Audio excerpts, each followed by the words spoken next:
ঘুরতে কার না ভালো লাগে, যদি সেটা হয় কোনো দাওয়াত তাহলে তো আর কথাই নেই। ঘোরা আর দাওয়াত একসাথে হয়ে গেল। আসসালামু আলাইকুম, সবাই কেমন আছেন? আজকে একটা ব্লগ নিয়ে হাজির হলাম। আমার ভাইয়ের শ্বশুর বাড়িতে দাওয়াত ছিল, তো আমার শ্বশুরবাড়ির সবাইকে দাওয়াত দিছে ভাইয়ের শ্বশুর বাড়িতে। এটা হলো কল্পলোক আবাসিক। তো আমরা রেডি হয়ে চলে গেলাম কল্পলোক আবাসিকে।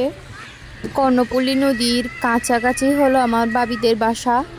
কল্পলোক আবাসিকের পরিবেশটা অনেক বেশি ভালো লাগে, কারণ এখনও এখানে গণবসতি হয় নাই, তেমন কোনো বিল্ডিংও নাই, হবে আস্তে আস্তে কোনো এক সময়। তারপরও যেগুলো আছে সেগুলো কম না।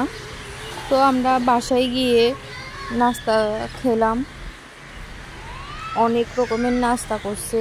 নাস্তা খাওয়ার কিছুক্ষণ পর আমরা ভাত খেতে বসলাম, কারণ আমরা গেছি যে একটু দেরি হয়ে গেছে, আবার খাওয়া শেষে একটু বের হব, নদীর পাড়ে যাব। সেজন্য দেখুন কত আইটেম করছে, মনে হয় একটা আইটেমও বাদ রাখে নাই, সব আইটেম করে রাখছে।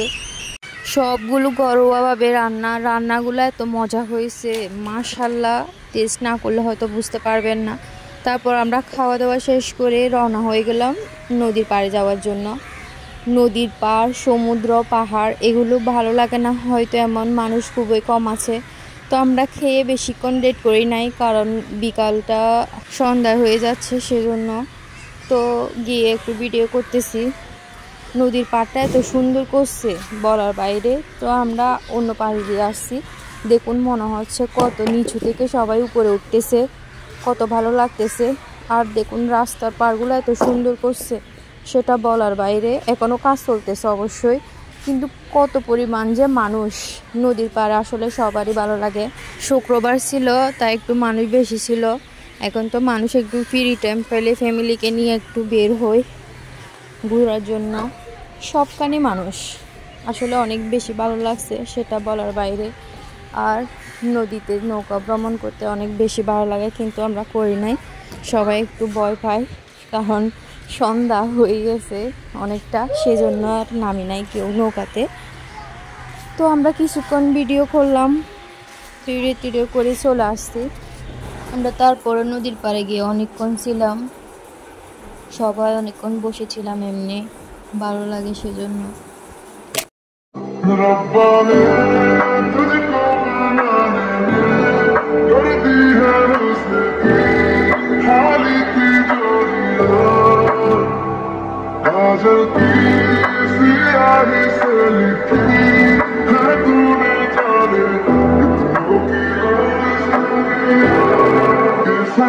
तेरा